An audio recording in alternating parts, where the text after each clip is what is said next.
Hello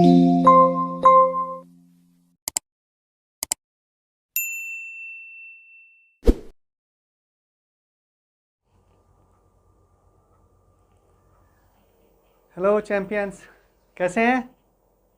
तो friction force हमने last lecture में समझा था कि फ्रिक्शन फोर्स हमारी लाइफ में कितना इम्पोर्टेंट है। विदाउट फ्रिक्शन फोर्स लाइफ कैसी हो जाएगी? बहुत मुश्किल हो जाएगी, चलना भी मुश्किल हो जाएगा। किसी भी जो भी हम करें कि पानी पीना या फिर किसी भी ऑब्जेक्ट को पकड़ना, होल्ड करना, वो भी बड़ा मुश्किल हो जाएगा, है ना। अगर फ्रिक्शन फोर्स इवन नहीं होता तो गाड़ी एक्सलेरेट नहीं कर पाती। आप जो बाइसिकल चलाते हो, बाइक चलाते हो ना, वो एक्सलेरेट नहीं कर पाते, कभी भी ब्रेक भी नहीं लग पाते उस पर। हमने बहुत सारे एग्जाम्पल समझे थे। इसके साथ में आप पेन से जो लिखते हो वो लिख भी नहीं पाते, राइट। जो पेंसिल आपकी चलती है ना किस पर, पेपर पर, वो कभी मतलब उससे लिख नहीं पाते। बोर्ड पर नहीं लिखा जाता। चौक की हेल्प से जो लिखते हैं बोर्ड पे टीचर्स, वो भी नहीं हो पाता। मतलब बहुत सारे न्यूमरस एग्जाम्पल्स हैं। इवन फ्रिक्शन फोर्स अगर नहीं होता, फ्रिक्शन फोर्स नहीं होता तो शायद अर्थ पर लाइफ ही नहीं हो पाती। क्यों? क्योंकि सोयल फॉर्मेशन नहीं होता। फ्रिक्शन फोर्स की वजह से ही सोयल फॉर्मेशन होता है ना। हाँ, तो सोयल फॉर्मेशन नहीं होता, और सोयल फॉर्मेशन नहीं होता तो क्या आपका जो लाइफ की फॉर्म है किसमें, जो प्लांट्स में है या फिर जो ह्यूमन बींग्स में है या फिर जो दूसरे एनिमल्स उनमें है, वो कभी डेवलप ही नहीं हो पाती उस फॉर्म में जिस फॉर्म में आज है, राइट। तो फ्रिक्शन फोर्स हमने समझा बेटा कि बहुत इंपॉर्टेंट एस्पेक्ट हमारी लाइफ में, बहुत इंपॉर्टेंट रोल प्ले करता है। फ्रिक्शन फोर्स को जो हम नेगेटिव कनोटेशन लेते हैं ना, नेगेटिव, हाँ फ्रिक्शन फोर्स नेगेटिव है, नेगेटिव से कहीं ज़्यादा उसके पॉजिटिव एस्पेक्ट्स हैं। तो फ्रिक्शन फोर्स हमारा फॉय नहीं है, फ्रेंड है, राइट। चलो आज उसके बारे में और जानते हैं कि फ्रिक्शन फोर्स के एप्लीकेशन किस तरह से होती है, उसके डायरेक्शन। जैसे काइनेटिक, अपने स्टैटिक फ्रिक्शन समझा था लास्ट लेक्चर में, तो आज हम काइनेटिक फ्रिक्शन को डिस्कस करेंगे, साथ में ही उसकी एप्लीकेशन डिस्कस करेंगे, उसकी डायरेक्शन डिस्कस करेंगे कि हम कैसे उसके डायरेक्शन निकालते हैं, हमारे एग्जाम्स में किस तरह के क्वेश्चन पूछे जाते हैं, है ना। वो सब आज डिस्कस करने वाला है इसके लेक्चर में। तो चलो शुरू करते हैं। एक एग्जाम्पल लेते हैं इसको समझने के लिए। तो यहाँ पर एक ब्लॉक दिया हुआ है जिसका कुछ मास m होगा, राइट। इस पर F 10 न्यूटन फोर्स लग रहा है। m ये है आपका 2 kg है इसका मास। और म्यू एस क्या हो गया? कोफिशिएंट ऑफ फ्रिक्शन फॉर, मतलब static friction, coefficient of static friction, वो 0.2 है। और म्यू के आपका 0.1 है, मतलब coefficient of kinetic friction. Kinetic friction कब हो गया? जब दोनों सरफेस के बीच में क्या है आपका रिलेटिव मोशन है, राइट। तो काइनेटिक फ्रिक्शन में क्या होता है एक्चुअली? स्टैटिक फ्रिक्शन में हमने देखा कि भाई स्टैटिक फ्रिक्शन में हम फ्रिक्शन की जो डायरेक्शन होती है वो कैसे निकालते हैं कि हमारा जो फोर्स है वो बैलेंस होना चाहिए। क्योंकि Newton, as per the Newton second law, हमारा फोर्स, नेट फोर्स कितना है? वो 0 है।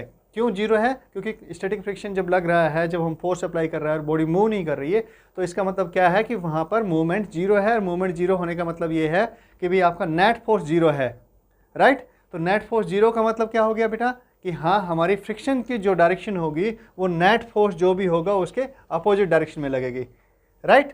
समझ में आ रही बात? हाँ। और होता कैसे है ये भी हमने समझा कि जो सरफेसेस हैं, सरफेस पर जो दो सरफेस हमारे कांटेक्ट में है, उसमें क्या होता है आपकी जो सरफेस रफनेस है, रफनेस की वजह से बॉन्डिंग होती है, राइट।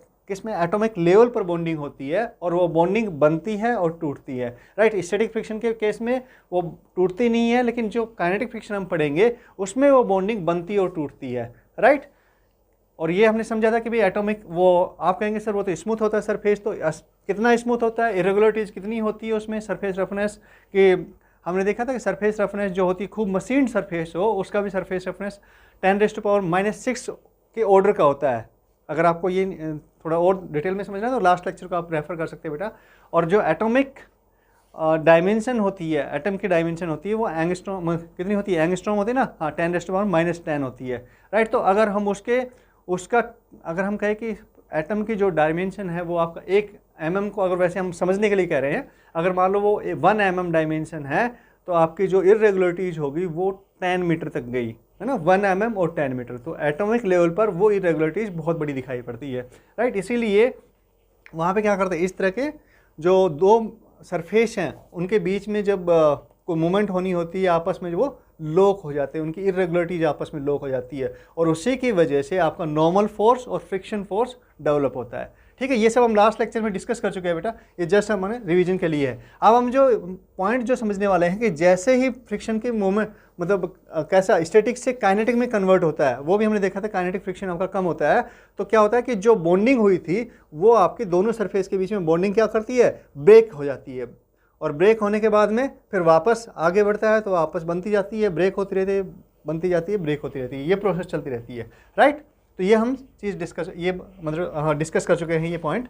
तो आज हम समझते हैं कि भाई फ्रिक्शन, काइनेटिक फ्रिक्शन इसमें लगेगा या फिर आपका स्टैटिक फ्रिक्शन लगेगा, या फिर काइनेटिक फ्रिक्शन के मतलब फ्रिक्शन की डायरेक्शन क्या होगी, उसको एफ के अपोजिट में होगी, कम होगी, मतलब मैग्नीट्यूड ज़्यादा होगा एफ से, कम होगा, ये सारी चीज़ें हम आज डिस्कस करने वाले हैं, राइट। तो इसमें देखते हैं सबसे पहला एग्जांपल हमारा कि एम मास है 2 kg है इस ब्लॉक का मास, इस पर काइनेटिक स्टैटिक फ्रिक्शन का कोफिशिएंट है वो आपका 0.2 है, काइनेटिक का भी दिया 0.1 है, और एफ फोर्स लग रहा है जो कि 10 न्यूटन है।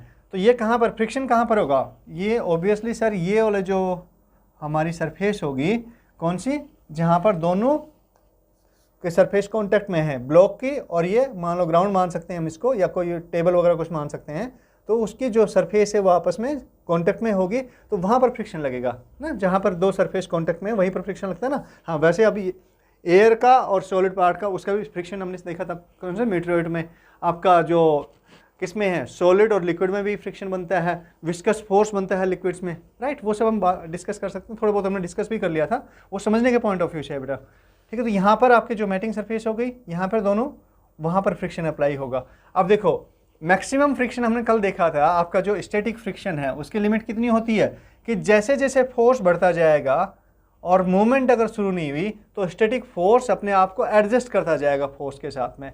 सपोज कि 2 न्यूटन है इनिशियली, मतलब 1 न्यूटन लगाया हमने फोर्स और ये ब्लॉक मूव नहीं हुआ, तो इसका मतलब उस टाइम पर स्टैटिक फ्रिक्शन आपका 1 न्यूटन हो गया, राइट। फिर 2 न्यूटन हुआ फिर भी मूव नहीं हुआ, तो दैट मीन्स स्टैटिक फ्रिक्शन आपका 2 न्यूटन के इक्वली हो गया।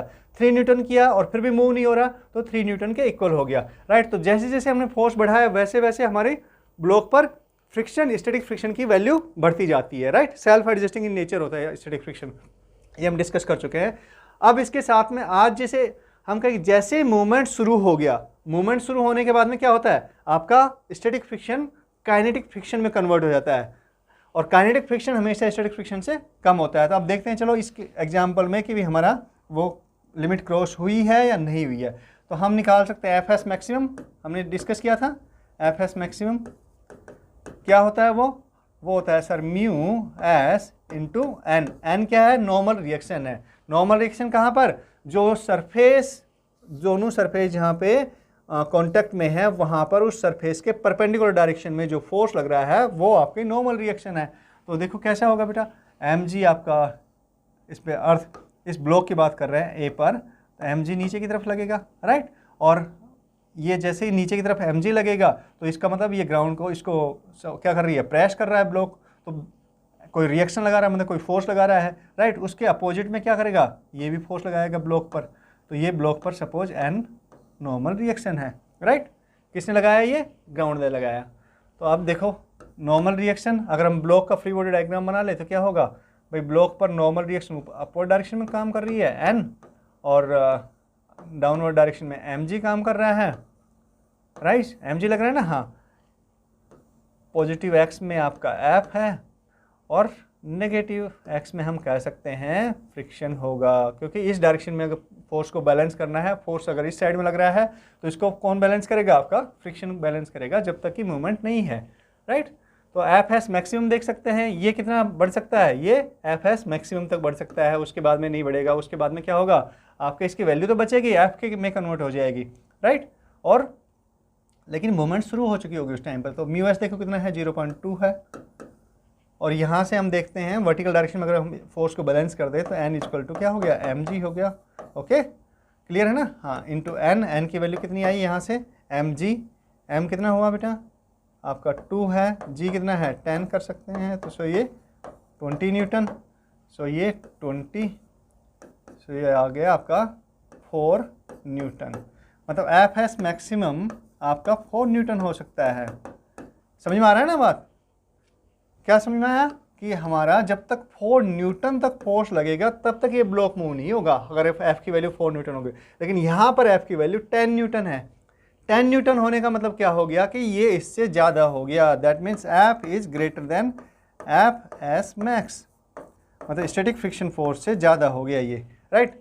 और ये केस अगर ये कंडीशन बनती है तो उस केस में क्या हो गया कि ब्लॉक का मूवमेंट शुरू हो चुका है। जैसे ही इसने 4 न्यूटन, एफ की वैल्यू 4 न्यूटन से ऊपर गई तो हमारा स्टैटिक फ्रिक्शन ख़त्म हो गया और मूवमेंट शुरू हो गया ब्लॉक का, और उस टाइम पर काइनेटिक फ्रिक्शन आपका रोल प्ले करेगा, राइट। तो अब काइनेटिक फ्रिक्शन देख लेते हैं इसमें। तो क्या हुआ हमारा, ये तो हमने देख लिया कि जब मूवमेंट शुरू हो गई तो इसका रोल ख़त्म हो गया बेटा, ये जो रोल है इसका ये ख़त्म हो गया, राइट। तो किसका रोल शुरू होगा, एफ के का रोल शुरू होगा। और एफ के क्या होता है, काइनेटिक फ्रिक्शन होता है हमारा F K, that is equal to वही mu K sign of proportionality, मतलब coefficient of proportionality into N, ठीक है। ये कितना आएगा, म्यू के कितना है हमारा 0.1 है, 0.1 दिया है ना, हाँ। और एन कितना है, वही एन तो सेम रहेगा, एन की वैल्यू थोड़ी चेंज होगी। एन कितना रहेगा, ये रहा 20 न्यूटन, ये रहा बेटा, ठीक है, into 20, that means 2 Newton. F के आपका आ गया 2 न्यूटन, राइट। अब क्या हो रहा है, मूवमेंट शुरू है, तो इसका मतलब ये हमारा एफ माइनस, अगर इसको क्या करें, रुको इसका फ्री बॉडी डायग्राम बनाओ फटाफट, ये हमने बना ही रखा है वैसे। तो अब नेट फोर्स क्या मान रहे हैं, अगर ये एफ के हो गया तो ये क्या हो रहा है, मूवमेंट यहाँ पे इस डायरेक्शन में शुरू हो गया सम एक्सलेरेशन ए से। हम क्यों कह रहे हैं कि ये वापस अपोजिट डायरेक्शन में लगेगा, क्योंकि फ्रिक्शन हमेशा रिलेटिव मोशन का अपोज करता है। कौन सी मोशन का अपोज करता है, दो सरफेस के बीच में मोशन हो रही है तो उसका अपोज करता है। तो फ्रिक्शन इधर लगेगा और इसके मूवमेंट शुरू हो जाएगी, राइट। फ्रिक्शन इतना लग रहा है, 2 न्यूटन लग रहा है इधर, और आपका 10 न्यूटन उधर लग रहा है, तो नेट फोर्स 10 न्यूटन, 10 माइनस 2 यानी 8 न्यूटन आपका इस डायरेक्शन में 8 न्यूटन लग गया फोर्स। और ये किसके इक्वल होगा, ये एम ए के इक्वल होगा, राइट। तो एम ए के इक्वल मतलब कि एक्सेलरेशन इसमें बॉडी में आ चुका है, ठीक है, मूवमेंट शुरू हो चुकी है। अब ये देखो कि इस पर हमें समझ में आ गया कि ब्लॉक पर जो फ्रिक्शन लग रहा है उसकी डायरेक्शन क्या है, ब्लॉक पर फ्रिक्शन लगा उसकी डायरेक्शन है हमारी, ओके जस्ट 1 सेकेंड, हाँ, ये हम ब्लॉक पर इस साइड में लगा एफ के, क्लियर है। अब ब्लॉक पर तो हमें समझ में आ गया कि क्योंकि ब्लॉक की मूवमेंट ये डायरेक्शन में है पॉजिटिव एक्स में, तो फ्रिक्शन आपका नेगेटिव एक्स में लगेगा, राइट। ये बिल्कुल ठीक है। अब मुझे बताओ कि क्या ब्लॉक इस पर फ्रिक्शन लगाएगा, आपका जो ग्राउंड सरफेस है इस पर कोई फ्रिक्शन लगेगा, फ्रिक्शन लगाएगा ब्लॉक, बिल्कुल लगाएगा सर। न्यूटन थर्ड लॉ क्या कहता है कि एक्शन और रिएक्शन फोर्स कैसे, equal and opposite.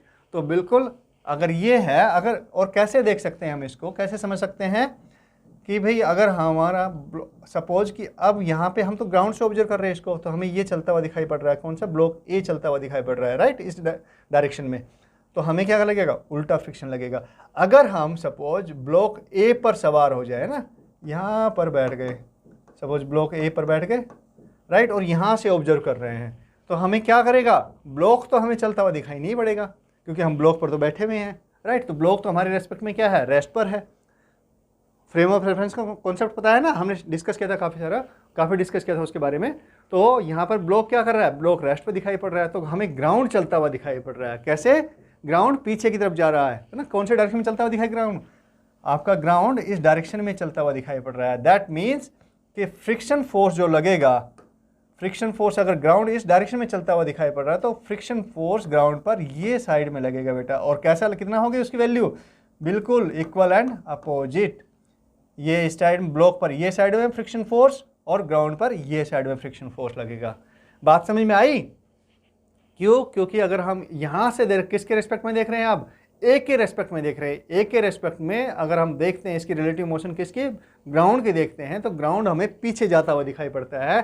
That means और फ्रिक्शन किसके कौन लगा रहा है, फ्रिक्शन ग्राउंड पर कौन लगा रहा है, ए लगा रहा है ना, ए ब्लॉक हमारा लगा रहा है। तो ए ब्लॉक के रेस्पेक्ट में देखेंगे, ध्यान रखना जो डायरेक्शन आएगी कि जो फ्रिक्शन अप्लाई कर रहा है, मतलब जो भी ब्लॉक दूसरे ब्लॉक पर या जो भी बॉडी दूसरी बॉडी पर फ्रिक्शन अप्लाई कर रहा है, तो हम उस जो अप्लाई कर रहा है उसके रेस्पेक्ट में दूसरे की रिलेटिव मोशन देखते हैं। ध्यान रखना इसमें, है ना।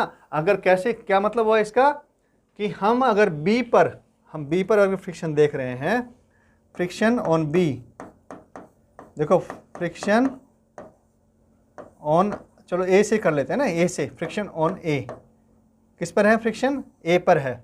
ए पर हम देख रहे हैं तो कैसे आएगा कि ए की रिलेटिव वेलोसिटी मतलब वी ए किसके रेस्पेक्ट में, किसके वी ए किसके रेस्पेक्ट में देख रहे हैं? बी के, ग्राउंड के रेस्पेक्ट में। तो ग्राउंड के रेस्पेक्ट में जो वी ए होगी, वी ए है ना, बी के रेस्पेक्ट में, वो कहाँ पर है, किस साइड में? ये मूवमेंट में है। तो फ्रिक्शन इस वी ए की जो डायरेक्शन होगी इसके अपोजिट डायरेक्शन में लगेगा। फ्रिक्शन, फ्रिक्शन कौन लगा रहा है इस पर? ए पर फ्रिक्शन कौन लगा रहा है? ग्राउंड लगा रहा है बेटा ना। कौन लगा रहा है? कहाँ से? ऐसे नहीं कि कहीं से भी देखोगे आप, किसी भी से नहीं, उससे नहीं देखना है हमें, थर्ड बॉडी से नहीं देखना है। जो फ्रिक्शन अप्लाई कर रहा है उस बॉडी पर, उससे देखना है कि उसकी वेलोसिटी किस डायरेक्शन में है। तो यहाँ पर हम बी, क्योंकि कौन बी ग्राउंड अप्लाई कर रहे हैं ना फ्रिक्शन इस पर, क्योंकि दोनों की सरफेस ग्राउंड और ब्लॉक की सरफेस क्या कर रही है? कॉन्टेक्ट में है। तो ग्राउंड फ्रिक्शन अप्लाई कर रहा है, दैट मीन्स कि जो ग्राउंड है, ग्राउंड के रेस्पेक्ट में हम इसकी वेलोसिटी देखेंगे। किसकी? ए की वेलोसिटी। तो वो क्या होगी? A B, V A B, right. तो जो उसकी वेलोसिटी हमें नजर आएगी ग्राउंड से, ग्राउंड के रेफरेंस में, तो फ्रिक्शन उसके अपोजिट डायरेक्शन में लगेगा। ठीक है, समझ में आ गई बात? क्लियर है? देखो बहुत इंपॉर्टेंट पॉइंट है, बच्चे अक्सर गलती करते हैं फ्रिक्शन की डायरेक्शन निकालने में। तो ये हमें बिल्कुल क्लियरली समझ लेना है कि फ्रिक्शन कैसे लगेगा। हमें ए पर जो फ्रिक्शन लग रहा है वो वी ए बी के अपोजिट में लगेगा। नहीं, friction will act, friction on A, friction on A will act in opposite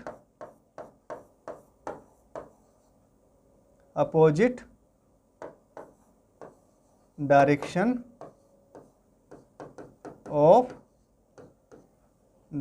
of VAB,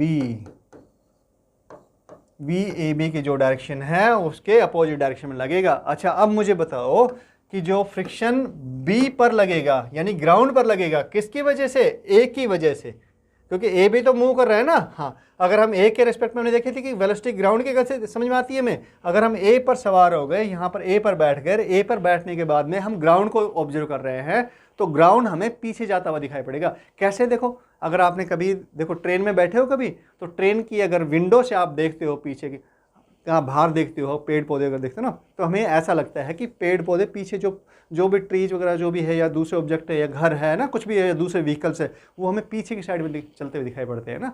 जबकि क्या है, ग्राउंड पे तो ट्री तो वहीं पर है, ट्री की तो पोजीशन चेंज नहीं हो रही ना, लेकिन हमें अपेरेंटली दिखाई पड़ता है कि भाई ट्री पीछे जा रहा है, ना कि हम तो वहीं पर हैं ट्रेन में, तो हम ट्रेन से ऑब्जर्व कर रहे हैं। तो वैसे ही अगर हम इससे ऑब्जर्व कर देंगे तो ग्राउंड हमें पीछे जाता हुआ दिखाई पड़ेगा, राइट।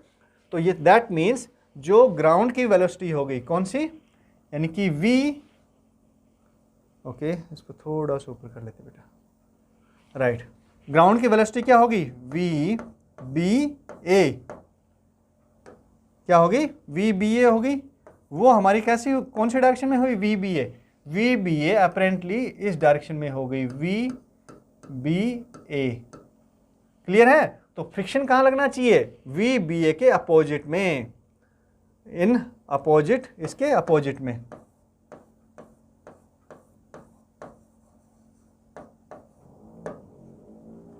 लिखने में कोई दिक्कत हो रही है क्या? ओके, अपोजिट डायरेक्शन में, इसके अपोजिट डायरेक्शन में लग रहा है। दैट मीन्स वी बी ए की जो मतलब फ्रिक्शन इस पर लगेगा ग्राउंड पर, वो कहाँ लगेगा? इस डायरेक्शन में लगेगा बेटा, ये डायरेक्शन, अपोजिट डायरेक्शन में। ठीक है, डायरेक्शन का सेंस बिल्कुल क्लियर होना चाहिए आपको, ताकि फ्रिक्शन की जो काइनेटिक फ्रिक्शन है या स्टैटिक फ्रिक्शन है वो आप उसकी डायरेक्शन सही से फाइंड आउट कर सको। अगर ये डायरेक्शन फाइंड आउट करने में गलती होगी आपको, तो आप क्वेश्चन जो एग्जाम में जो क्वेश्चन आएगा वो गलत कर दोगे बेटा, क्योंकि फोर्स लगाना किसी डायरेक्शन में रहेगा, आप लगा किसी और डायरेक्शन में दोगे। चलो इसको थोड़ा और समझते हैं, राइट। देखो एक एग्जाम्पल हमने यहाँ पे और ले लिया है। इसमें क्या करा है कि दो ब्लॉक है, एक तो बड़ा ब्लॉक है बड़े साइज का ना, और एक छोटा ब्लॉक है जिसका मास स्मॉल एम है, इसका मास कैपिटल एम है। इनके बीच में काइनेटिक फ्रिक्शन है ना, म्यू के कोफिशिएंट ऑफ फ्रिक्शन है काइनेटिक का फ्रिक्शन का। और ये जो सरफेस है ग्राउंड सरफेस में और इस ब्लॉक के बीच में कोई फ्रिक्शन नहीं है। कैसी है? स्मूथ सरफेस है। कैसी सरफेस है? स्मूथ सरफेस है। ठीक है। हाँ, तो अब हम देख रहे हैं कि इस पर कोई फोर्स लगा है, ये इस डायरेक्शन में मूव किया ब्लॉक एम, तो इसके साथ में ये भी मूव करेगा, राइट, क्योंकि यहाँ पे फ्रिक्शन है। अगर फ्रिक्शन नहीं होता तो ये यहीं पर रुक जाता और बी ब्लॉक इसके नीचे, ये ब्लॉक जो है बिगर ब्लॉक इसके नीचे से निकल जाता, राइट, क्योंकि फ्रिक्शन नहीं होता उस केस में। बेटा वो भी समझेंगे हम। लेकिन यहाँ पे फ्रिक्शन है तो हमने देखा कि t = 0 सेकंड पर तो यहाँ पर था ब्लॉक, और t = t सेकंड पर, मतलब 1 2 3 4 जो भी कुछ जितने टाइम बाद में वो यहाँ पर आ गया, राइट। दैट मीन्स मतलब ब्लॉक आगे बढ़ा और ये जो ब्लॉक है छोटा वाला आपका स्मॉलर ब्लॉक, वो इस पोजीशन से यहाँ से और यहाँ पर आ गया बेटा। ठीक है, यानी कि उसने इसके रिस्पेक्ट में इतने डिस्टेंस बैकवर्ड डायरेक्शन में कवर कर ली, ये डिस्टेंस, राइट। इसका मतलब क्या हुआ कि भैया आप इसकी जो वेलोसिटी है, अगर हम ये इसको ए ब्लॉक ले लेते हैं, ये सपोज हमारा ए ब्लॉक है, ये ए है और ये बी ब्लॉक है, राइट।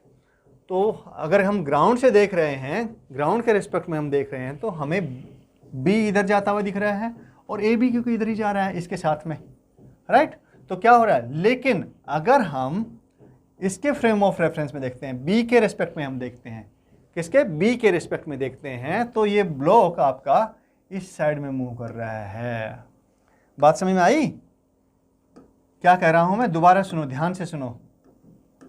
अगर हम ग्राउंड के रिस्पेक्ट में देखते हैं तो ये ब्लॉक हमने देखा कि दोनों ब्लॉक यहाँ पर भी दोनों कांटेक्ट में हैं, तो ये इधर चल रहा है, तो एक ब्लॉक मान लो ये मेरा हैंड है और सपोज ये ऐसे जा रहा है, तो हमें ग्राउंड के रिस्पेक्ट में हम देख रहे हैं, ऑब्जर्व कर रहे हैं, तो हैंड भी इधर जा रहा है और आपका ये क्या है, आपका जो पेन है ये भी इस डायरेक्शन में जा रहा है। लेकिन अब क्या हुआ कि आफ्टर सम टाइम जैसे ही दोनों इधर जा रहे हैं तो इसको ये खिसक के यहाँ तक आ गया, राइट। इनिशियली यहाँ पर था, अब ये खिसक के जैसे जैसे जा रहे हैं तो ये खिसक के यहाँ तक आ गया, राइट। इसका मतलब क्या हुआ, हैंड के रेस्पेक्ट में इसने मूव किया और ग्राउंड से देख रहे थे दोनों ही मूव कर रहे हैं, राइट। तो ग्राउंड से तो हमें दोनों मूव करते दिखाई पड़ेंगे फॉरवर्ड डायरेक्शन में।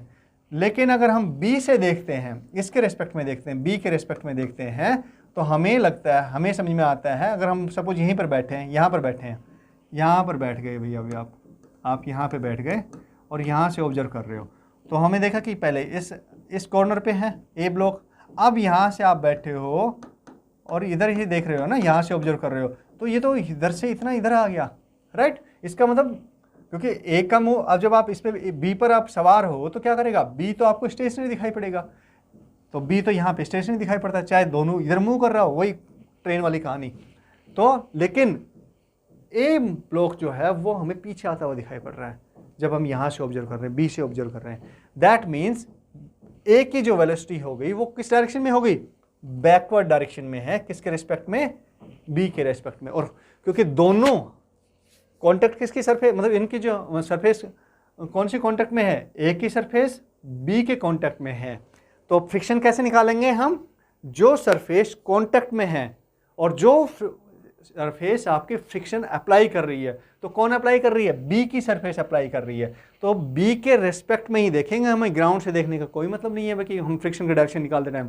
फिर ध्यान रखना, फ्रिक्शन की जब डायरेक्शन निकाल रहे हैं बेटा, तो उस केस में आपको उस बॉडी के रिस्पेक्ट में आपको वेलोसिटी देखनी है जो फ्रिक्शन अप्लाई कर रही है, राइट। तो यहाँ पर हमारा बी ब्लॉक, जब हम ए पर डायरेक्शन देख रहे हैं फ्रिक्शन की, ठीक है, सबसे पहले हम क्या देख रहे हैं, direction of friction on block ए पर देख रहे हैं, राइट। तो ब्लॉक ए पर क्या करेंगे भाई, ए की वेलोसिटी देखेंगे, कौन अप्लाई कर रहा है, सबसे पहले तो ये देखेंगे फ्रिक्शन अप्लाई कौन कर रहा है, तो यहाँ पे फ्रिक्शन कौन अप्लाई कर रहा है, ब्लॉक बी कर रहा है इस पर, ए पर, राइट। दोनों के बीच में यही है ना, हाँ यही कॉन्टेक्ट सरफेस है, ए और बी का दोनों के सरफेस कॉन्टेक्ट में है, तो बी अप्लाई कर रहा है बेटा। तो वेलोसिटी किसके रिस्पेक्ट में देखेंगे हम, बी के रेस्पेक्ट में देखेंगे। किसकी? ए की वेलोसिटी हम बी के रेस्पेक्ट में देखेंगे। तो अब हमने बी पर बैठ गए, हम यहाँ पे देखा इनिशियल यहाँ पर था, फिर आफ्टर टाइम टी यहाँ पर पहुँच गया बेटा। ठीक है, इट मीन्स ये कहाँ कर रहा है? ये तो बैकवर्ड डायरेक्शन मूव कर रहा है, इस डायरेक्शन में मूव कर रहा है। कौन से डायरेक्शन मूव कर रहा है?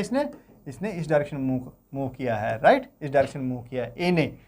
तो ए की जो फ्रिक्शन आएगा वो कैसे आएगा? बी के रेस्पेक्ट में हमें समझ में आ गया। तो यानी ए पर जो फ्रिक्शन लग रहा है वो हमारा कहाँ लग रहा है? चलो इसको येलो ही बनाते हैं, ओके। ये नहीं तो ये,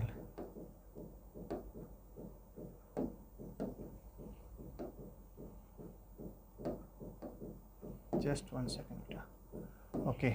हाँ, तो ये देखो आपका, ये आपका बी ब्लॉक है, ए ब्लॉक है, सॉरी, कौन सा ब्लॉक है? ए ब्लॉक है।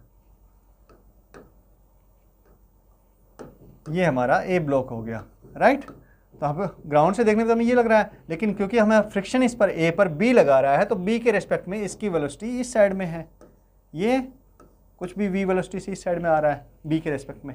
तो फ्रिक्शन कौन सी साइड में लगेगा? फ्रिक्शन वेलोसिटी के अपोजिट डायरेक्शन में लगता है। बिल्कुल सही कहा आपने। तो फ्रिक्शन जो रहेगा एफ के वो ये डायरेक्शन में लगेगा बेटा, समझ गए? ये वी ए बी की डायरेक्शन है, ये कौन सी है? नेगेटिव एक्स है आपकी। कौन सी है? नेगेटिव एक्स, इसकी डायरेक्शन। तो ये फ्रिक्शन कहाँ लगेगा? पॉजिटिव एक्स में लगेगा। दोबारा रिपीट कर रहा हूं, फ्रिक्शन उस बॉडी पर कौन सी दूसरी बॉडी फ्रिक्शन अप्लाई कर रही है वो सबसे पहले आइडेंटिफाई करनी है। तो यहां पर ए पर फ्रिक्शन कौन अप्लाई कर रहा है? बी अप्लाई कर रहा है, दोनों के सरफेस कांटेक्ट में है। फिर बी के रेस्पेक्ट में ए की मूवमेंट देखनी है, बी के रेस्पेक्ट में ए की वेलोसिटी चेक करनी है कि कौन सी डायरेक्शन में है। तो अब हमने देखा कि बी के रेस्पेक्ट में ए की जो मूवमेंट है, मतलब वेलोसिटी है, वो ये नेगेटिव एक्स डायरेक्शन में है, राइट। तो फ्रिक्शन कहाँ लगेगा? उस रिलेटिव वेलोसिटी के अपोजिट डायरेक्शन में। अगर वो नेगेटिव एक्स में है तो फ्रिक्शन की डायरेक्शन पॉजिटिव एक्स में बन जाएगी बेटा। ठीक है, समझ में आई बात? फ्रिक्शन कहाँ लगेगा? पॉजिटिव एक्स में। तो ए पर फ्रिक्शन की डायरेक्शन ये होगी। ध्यान, समझ में? मुझे लगता है कि मैंने काफ़ी एक्सप्लेन कर दिया है तो क्लियर हो गया होगा। अब बी पर देखो, बी पर फ्रिक्शन की डायरेक्शन कैसे होगी? अब ब्लॉक बी पर देख लो, बी पर देखो, है ना। अब हम बी का एग्जाम्पल ले रहे हैं कि जो ब्लॉक बी है हमारा, उस पर फ्रिक्शन की डायरेक्शन क्या होगी? तो बताओ मुझे, फ्रिक्शन की डायरेक्शन क्या होगी बेटा बी पर? ये हमारा बी ब्लॉक ले लिया हमने, ये बी ब्लॉक ले लिया, राइट। तो मुझे बताओ बी ब्लॉक पर फ्रिक्शन की डायरेक्शन क्या होगी? तो बी पर फ्रिक्शन कौन अप्लाई कर रहा है? अभी हम ग्राउंड को नहीं देख रहे हैं, ग्राउंड पे तो वैसे भी फ्रिक्शन 0 गिवन है, स्मूथ सरफेस है। तो ए अप्लाई कर रहा है, राइट, क्योंकि ए और बी का ही कॉन्टेक्ट सरफेस है। तो वैसे भी हमें पता है कि अगर मान लो जो भी फ्रिक्शन कैसे काम करता है, न्यूटन्स थर्ड लॉ के हिसाब से एक्शन रिएक्शन फोर्स है फ्रिक्शन, राइट। तो एक पॉजिटिव डायरेक्शन में है तो सीधा से हम कह सकते हैं कि इसका अपोजिट डायरेक्शन में, यानी कि ये हमारा पॉजिटिव एक्स में लग रहा है ए पर, तो ए ने बी पर जो फ्रिक्शन लगाया वो आपका कौन से डायरेक्शन में होगा? नेगेटिव एक्स में होगा एफ के। तो हम सीधी सिंपल सी बात बोल सकते हैं तो। लेकिन ये आया क्यों? हम यही ऐसे ही चेक कर सकते हैं जैसे हमने ए पर चेक किया था, बिल्कुल चेक कर सकते हैं। सर कैसे करेंगे? अब हमने क्या काम किया कि हमने ए से ऑब्जर्व करना शुरू किया। किसको? बी को ऑब्जर्व किया, है ना। अब हमारी रेफरेंस फ्रेम ए है, क्यों? क्योंकि ए फ्रिक्शन लगा रहा है किस पर? बी पर। तो जो फ्रिक्शन लगा रहा है उसके रिस्पेक्ट में जिस पर फ्रिक्शन लग रहा है उसकी वेलोसिटी की डायरेक्शन देखेंगे। तो हमने अब यहाँ पर बैठे हुए थे, इसको हटा दो यहाँ से, अब यहाँ पर बिठा देते हैं इसको। जब भाई साहब यहाँ पर बैठ गए तो इसने देखा कि भैया ये तो इसके रिस्पेक्ट में क्या होगा? जैसे ये ट्रेन है हमारी, ए ब्लॉक को हम ट्रेन मान सकते हैं और बी को ग्राउंड मान सकते हैं। तो अब क्या कर रहा है? ट्रेन तो आपकी इस तरफ मूव कर रही है ना ग्राउंड के। अगर ग्राउंड पे खड़ा हुआ बंदा देखेगा तो उसको वो लगेगा इस तरफ जा रहा है ये। तो लेकिन तो ग्राउंड किस तरफ दिखाई पड़ेगा? उसको अपने पीछे की तरफ। ये देखो यहाँ से इस एंड से, मतलब यहाँ से यहाँ आ गया है ना। तो ग्राउंड तो मतलब बी तो इसको पीछे की तरफ ज़्यादा दिखाई पड़ेगा। तो बी की वेलोसिटी इसको क्या दिखाई पड़ेगी? ए के रिस्पेक्ट में वो हमारी इस डायरेक्शन में दिखाई पड़ेगी, राइट। कौन सी डायरेक्शन में दिखाई पड़ेगी? आपकी पॉजिटिव एक्स में जाता हुआ दिखाई पड़ेगा ए से अगर हम देखते हैं, यानी कि वी बी ए है। चलो यहीं पे देखते हैं ना, हाँ इसके पास में V B A, V B मतलब velocity of B with respect to A. Relative velocity concept पढ़ा है ना? अगर नहीं पढ़ा है तो बेटा वो लेक्चर देखो जाके, आपको समझ में आएगा। वी बी ए आपको कौन सी डायरेक्शन में है? इस डायरेक्शन में दिखाई पड़ रहा है। दैट मीन्स फ्रिक्शन कैसा होगा, इसके अपोजिट डायरेक्शन में। ये कौन सी डायरेक्शन है, ये प्लस एक्स डायरेक्शन है, हमने इसको पॉजिटिव लिया ना, ये आपका पॉजिटिव एक्स है, एक्स डायरेक्शन है पॉजिटिव, और ये एक्स आपका हो गया नेगेटिव एक्स, नेगेटिव एक्स है ना, माइनस एक्स हो गया। ये वाई पॉजिटिव ले लो, वाई आपका पॉजिटिव है, पर यहाँ तो वाई का कोई मतलब नहीं है, ठीक है, ये वाई नेगेटिव हो जाएगा, ये पॉजिटिव, ये वाई नेगेटिव। कोऑर्डिनेट सिस्टम समझाने की जरूरत थोड़ी है मुझे, इतना बेसिक ये तो आपको आता है बेटा, ठीक है। हाँ, तो ये समझ में आया आपका, वी बी ए क्या है, पॉजिटिव डायरेक्शन में है, तो फ्रिक्शन लगेगा आपका नेगेटिव डायरेक्शन में, नेगेटिव एक्स में लगेगा। क्लियर है? मुझे पूरी उम्मीद है कि अब आपको फ्रिक्शन की जो डायरेक्शन है वो निकालनी आ गई है ना। कैसे आ गई है कि भाई रिलेटिव वेलोसिटी जो भी होगी उसके अपोजिट में सबसे पहले क्या काम करेंगे, सबसे पहले ये देखेंगे कि फ्रिक्शन किस पर हमें कैलकुलेट करना है। अगर हमें ए पर कैलकुलेट करना है तो फ्रिक्शन ए पर लगा कौन रहा है भाई, बी लगा रहा है फ्रिक्शन, क्योंकि ए की सरफेस किसके कॉन्टेक्ट में है, बी के कॉन्टेक्ट में है, और सरफेस कैसी है, रफ है, क्योंकि म्यू के दिया हुआ है हमें, तो हम देखेंगे बी लगा रहा है। तो अब क्या करेंगे, हम ए की वेलोसिटी बी के रेस्पेक्ट में देखेंगे। किसके रेस्पेक्ट में देखेंगे, ए की वेलोसिटी, ए बी निकालेंगे ना, ए की वेलोसिटी बी के रेस्पेक्ट में, क्योंकि बी को ए किस डायरेक्शन में चलता हुआ दिखाई पड़ रहा है, और उस डायरेक्शन के अपोजिट डायरेक्शन में फ्रिक्शन लगेगा। सिंपल सी बात है। बी का केस हो तो बी की वेलोसिटी ए के रेस्पेक्ट में देखेंगे, क्योंकि ए लगा रहा है इस पर फ्रिक्शन, इस सरफेस पे देखेंगे। जब हम ग्राउंड की बात करेंगे तो ग्राउंड को अलग हो जाएगा बेटा, फिर ग्राउंड से देखेंगे, ऑब्जर्व करेंगे, ठीक है। अभी हम ए की वजह से जो फ्रिक्शन लग रहा है उसकी बात कर रहे हैं, राइट।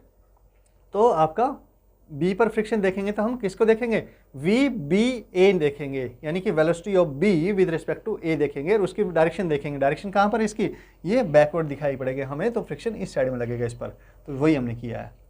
उम्मीद है कि अब आपको बिल्कुल क्लियर हो गया होगा फ्रिक्शन की डायरेक्शन निकालना, या अभी भी कोई दिक्कत है। चलो एक क्वेश्चन और करके देख लेते हैं, तो हमें और समझ में आ जाएगा कि हमें कितना क्लियर हुआ है। एक दो क्वेश्चन और करते हैं। ये देखो, ए ब्लॉक दिया हुआ है, बी ब्लॉक दिया हुआ है। ए की वेलोसिटी आपके 2 मीटर पर सेकंड है, बी की वेलोसिटी 5 मीटर पर सेकंड है, दोनों की डायरेक्शन भी एक ही है। ओके, तो अब हमें ए और बी पर फ्रिक्शन की डायरेक्शन देखनी है ना, direction of F K on block A and B. पहली बात तो स्टैटिक नहीं होगा, क्योंकि दोनों में क्या है, दोनों में अलग अलग वेलोसिटी है, तो हमारे क्या होगा, आपका रिलेटिव वेलोसिटी होगी बेटा। बिल्कुल इनिशियली सपोज ये कंडीशन है, तो आफ्टर सम टाइम क्या होगा, ये ज़्यादा नीचे आगे चला जाएगा और बी आपका ए पीछे रह जाएगा। हाँ, पिछले वाला केस है जो पिछले क्वेश्चन में किया था ना, वैसा ही कुछ होगा ना। हाँ ठीक है, तो इसके लिए क्या कर रहे हैं हम, मैं एक ब्लॉक पर निकाल के देता हूँ, आपको दूसरे पे समझना है कि क्यों आया। वैसे हम ए ब्लॉक को लेते हैं, सपोज कौन सा ब्लॉक ले रहे हैं हम, ए ले रहे हैं, राइट। ओके, हम ए ब्लॉक को यहाँ पर ड्रॉ कर ले रहे हैं। ये हमारा ए ब्लॉक है, ओके, राइट, ये ए ब्लॉक है सर हमारा। अब क्या हुआ कि ए की वेलोसिटी हमें, अगर हम ए पे फ्रिक्शन देख रहे हो तो ए पर फ्रिक्शन कौन लगा रहा है, बी लगा रहा है, यानी हमें देखना क्या है, हमें ए की वेलोसिटी बी के रेस्पेक्ट में देखनी है और उसकी डायरेक्शन देखनी है। वैल्यू तो बाद में देखेंगे, पहले हम डायरेक्शन निकालना सीख रहे हैं, ठीक है। हाँ, वैल्यू तो हमें पता है म्यू के इंटू एन होती है। सो वी ए बी देखेंगे, वी ए बी का मतलब क्या हो गया कि V A minus V B. Okay बेटा, क्लियर है। तो वी ए कितना है, 2 मीटर पर सेकेंड, वी बी कितना है, -5 हो गया, यानी -3 हो गया। और कौन सी डायरेक्शन में, अगर इसको x मान लेते हैं तो ये भी i हो गया, ऐसा कर सकते हो आप, i हो गया तो ये i हो गया। दैट मीन्स वी ए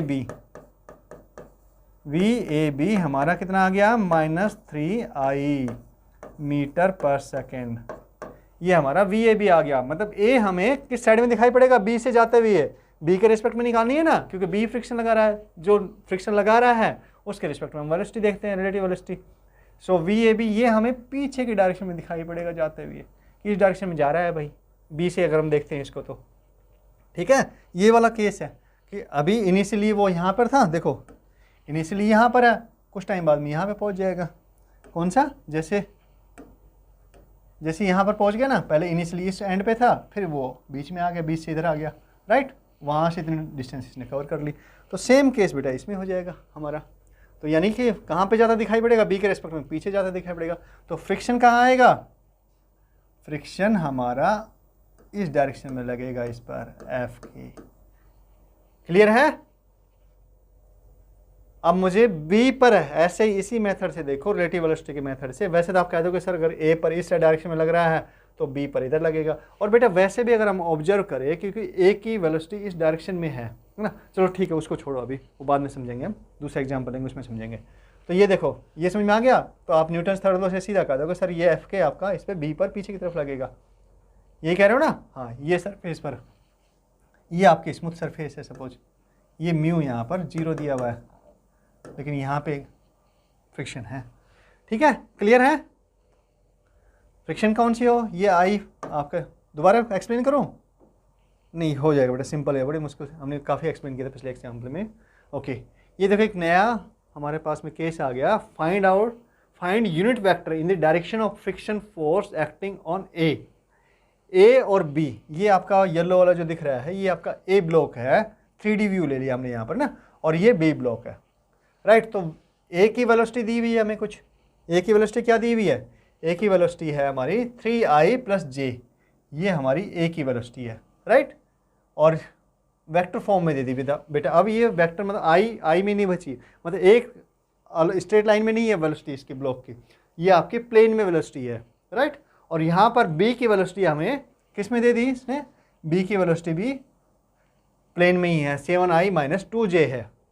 अब क्या कह रहा है कि हमारा find out the unit vector in direction of friction force acting on A पर जो फ्रिक्शन फोर्स एक्ट कर रहा है उस डायरेक्शन के यूनिट वेक्टर निकालना है। तो अगर ए का फ्रिक्शन फोर्स की डायरेक्शन निकालनी है हमें, बेसिकली हमें क्या पूछ रहा है, ए के फ्रिक्शन फोर्स की डायरेक्शन पूछ रहा है, ये ना, ये कह रहे हैं ना। हाँ, तो कैसे निकालेंगे बेटा डायरेक्शन, अभी हम ये डिस्कस करते आ रहे हैं। अगर ए पर निकालना है तो ए पर फ्रिक्शन कौन अप्लाई कर रहा है, सबसे पहले ये देखेंगे।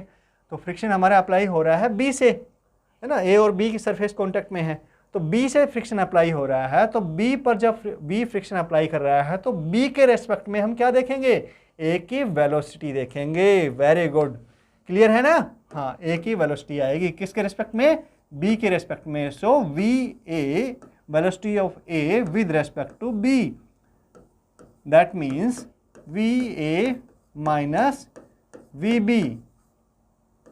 क्लियर हुआ या नहीं। तो V A minus V B निकाल दो बेटा, ये तो हमारी रिलेटिव वेलोसिटी की डायरेक्शन आएगी, और इसके अपोजिट डायरेक्शन में आपका फ्रिक्शन काम करेगा। सो वी ए क्या है, 3i + j माइनस में क्या आएगा, ये 7i we B, 7i - 2j। Okay, सो ये आ गया हमारा -4i, 3i - 4i - 7i, तो 4i बच गया माइनस का, प्लस j, और ये माइनस और ये माइनस प्लस का हो जाएगा, तो j + 2j मतलब 3j। तो बेटा ये हमारी डायरेक्शन आ गई VAB की, VAB की डायरेक्शन आ गई। अगर हम इसके अलोंग यूनिट वेक्टर निकाल ले और उसको फिर उसकी डायरेक्शन को माइनस कर दे तो हमारे पास में फ्रिक्शन की डायरेक्शन आ जाएगी ना। तो इसका यूनिट वेक्टर निकाल लेंगे। तो वेक्टर का यूनिट वेक्टर कैसे निकालते हैं बेटा, VAB अगर हम बात करें यूनिट वेक्टर कैसे निकालते हैं बताओ, वेक्टर बाय वेक्टर का मैग्नीट्यूड, सिंपल सी बात है। वेक्टर में सीखा है ना या भूल गए, यही होता है यूनिट वेक्टर। अगर भूल गए बेटा तो यूनिट वेक्टर कैसे निकालते हैं, वेक्टर वाला जो लेक्चर है उसको एक बार चेक करो, उसमें सीखो, एक बार जाके वापस रिवाइज करो कॉन्सेप्ट को। तो ये हमारा आ गया -4i + 3j अपॉन इसका मैग्नीट्यूड। कैसे निकालेंगे मैग्नीट्यूड, दोनों i और j तो 90 डिग्री पर होते हैं, तो पहला वेक्टर मतलब a² + b² + 2ab cos theta. cos theta कितना हो गया, i और j 90 पर है, i अलोंग x है और y j आपका अलोंग y है बेटा, तो 90 डिग्री हो गया। तो cos 90 0 होता है, तो क्या बच गया, a² + b² बच गया, यानी इसका 4 का स्क्वायर + 3 का स्क्वायर।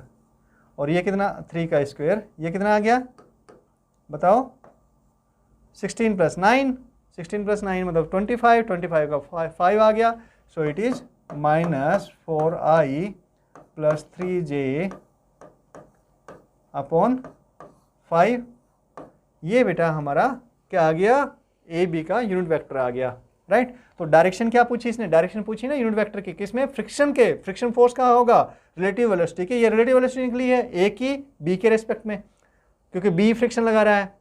तो अब जो डायरेक्शन होगी वो क्या होगी, वो अपोजिट होगी सर। डायरेक्शन ऑफ फ्रिक्शन क्या होगी बताओ। चलो इसको मैं चेंज करके लिखता हूँ ताकि आपको समझ में आ जाए कि भाई हाँ ये अब अलग चीज़ आ गई। Okay, so direction of friction, और उसमें यूनिट वेक्टर, तो यूनिट वेक्टर तो हमने पहले निकाल लिया। तो क्या होगा भाई, माइनस ऑफ वी ए के डायरेक्शन, और यूनिट वेक्टर ही है तो ये डायरेक्शन ही बता रहा है बेटा, तो ये माइनस हो जाएगा, माइनस माइनस प्लस, तो ये आपका प्लस 4j 4/5, तो आई, सॉरी जे नहीं आई, और ये माइनस हो जाएगा, माइनस से मल्टीप्लाई करें ना, हाँ तो ये माइनस हो जाएगा -3/5j। ये वेक्टर के अलोंग हमारा फ्रिक्शन फोर्स काम करेगा, राइट। इस वेक्टर के अलोंग फ्रिक्शन फोर्स काम करेगा, ठीक है, समझ में आई बात। हाँ चलो नेक्स्ट। अच्छा अब मुझे बताओ, एक कॉन्सेप्ट और डिस्कस करते हैं छोटा सा, कि ये 2 एग्जाम्पल है, पहले इसको भूल जाओ, इस पर फोकस करो। ये देखो हमारा m मास का ब्लॉक है, इसकी वेलोसिटी एक केस में 5 मीटर पर सेकेंड है, राइट। दूसरे केस में हमारी वेलोसिटी आपकी 50 मीटर पर सेकेंड है। तो अब मुझे बताओ कि इस पर जो फ्रिक्शन लग रहा है, सपोज Fk1 है और म्यू सेम है दोनों में, म्यू के है जो भी है ना, जिसकी वैल्यू 0.1 0.2 कुछ भी होगी, तो म्यू के ही सेम है आपकी, मतलब जो coefficient of static kinetic friction है वो सेम है दोनों में, क्योंकि सरफेस भी सेम है, दोनों वही सरफेस रहती हैं। तो अब ये बताओ कि आपका जो V2 ज़्यादा है 50 मीटर पर सेकंड, ये 5 मीटर पर सेकंड है, तो फ्रिक्शन फोर्स इस केस में ज़्यादा हो गया, इस केस में ज़्यादा होगा। ये तो समझ में आ गया, वेलोसिटी इधर है तो फ्रिक्शन इधर लगेगा इस पर, इस ब्लॉक पर, राइट, और ग्राउंड पर उल्टा लगेगा, तो ये फ्रिक्शन इधर लग रहा है इस पर Fk1, ये Fk2 इधर लग रहा है। तो मुझे बताओ बेटा कि जब ये कंडीशन है आपकी V2 is greater than V1, दिख भी रहा है 50 मीटर है 5 मीटर है, 5 मीटर पर सेकंड है तो 50 मीटर पर सेकंड है, तो कौन सी ज़्यादा है, V2 ज़्यादा है। तो फ्रिक्शन कौन से केस में ज़्यादा होगा, वेलोसिटी से क्या फ़र्क पड़ेगा। अगर वेलोसिटी ज़्यादा हो गई तो क्या फ्रिक्शन बढ़ जाएगा, या वेलोसिटी कम हो गई तो फ्रिक्शन कम हो जाएगा, या फिर उल्टा होगा, वेलोसिटी ज़्यादा हो गई तो फ्रिक्शन कम हो गया और वेलोसिटी कम हो गई तो फ्रिक्शन बढ़ गया। सोचो एक बार, दिमाग पे जोर डालो, सोचना पड़ेगा, है ना। हाँ सोचो एक बार क्या होगा, सोच के आंसर करना, पॉज कर लो और फिर मुझे आंसर करना। आपने सोच लिया होगा अब, तो अब हम इसको सोल्व करते हैं बेटा, ठीक है। तो अब हमें पता होना चाहिए कि फ्रिक्शन की जो फ्रिक्शन की जो वैल्यू होती है ना, ये इसने वैल्यू पूछी, मैग्नीट्यूड पूछा है। फ्रिक्शन क्या होता है, Fk = म्यू के इंटू एन, ये होता है, राइट। तो एन क्या है, एन इसका जो नॉर्मल रिएक्शन है बेटा, और नॉर्मल रिएक्शन तो आपके बराबर रहेगी, क्योंकि इस डायरेक्शन में कोई मतलब चेंज थोड़ी आ रहा है, इस डायरेक्शन में कोई मूवमेंट नहीं है। दैट मीन्स कि वर्टिकल डायरेक्शन जो हो गई हमारी, वर्टिकल डायरेक्शन मूवमेंट की साइड में है, इस डायरेक्शन में अलोंग एक्स एक्सिस है, वाई एक्सिस में कोई मूवमेंट है नहीं, है ना। नहीं तो ये इसको ग्राउंड को छोड़ के ऊपर उड़ जाता हवा में ब्लॉक, तो ऐसा तो कुछ भी नहीं हो रहा, बस वेलोसिटी में अंतर आया है। मतलब कार पहले 5 मीटर पर सेकंड से जा रही थी, अब 50 मीटर पर सेकंड से जा रही है कार रोड पर, यही हो ना। हाँ वापस थोड़ी उड़ गया, हवा में उड़ जाएगी कार, ऐसा नहीं हो रहा ना। हाँ तो इसका फ्री बॉडी डायग्राम बना देंगे बेटा, सिंपल सी बात है। तो mg नीचे की तरफ काम करता है, फ्री बॉडी डायग्राम तो बिल्कुल आपको अच्छे से बनाना आ गया होगा। और भाई n ऊपर, ग्राउंड से n जो लगेगा वो ऊपर की तरफ, यानी n = क्या है, mg है। अब देखो मास भी चेंज नहीं हो रहा, मास भी कांस्टेंट है, g भी कांस्टेंट है, यानी n तो कांस्टेंट रहेगा, चाहे वेलोसिटी कुछ भी हो, कम हो या ज़्यादा हो, n कांस्टेंट है। और म्यू के तो वैसे ही कांस्टेंट रहता है, किसके साथ में, म्यू के तो गिवन है, क्योंकि वो सरफेस रफनेस पे डिपेंड करता है, जो आपका ये ब्लॉक की सरफेस रफनेस, इसकी सरफेस की, और आपके ग्राउंड की जो रिलेटिव सरफेस रफनेस है उसके ऊपर डिपेंड करता है म्यू के आपका, ठीक है। म्यू एस और म्यू के सरफेस रफनेस पे डिपेंड करते हैं बेटा। तो अब यानी कि एफ के तो आपका किस पे, स्पीड पे तो डिपेंड नहीं कर रहा, ना तो म्यू के चेंज हो रहा, ना ये एन चेंज हो रहा। दैट मीन्स हमारा एफ के इजक्वल टू एफ के वन इजक्वल टू एफ के टू। ये कंडीशन सही है, ये गलत है कंडीशन, ये भी गलत है। समझ गए?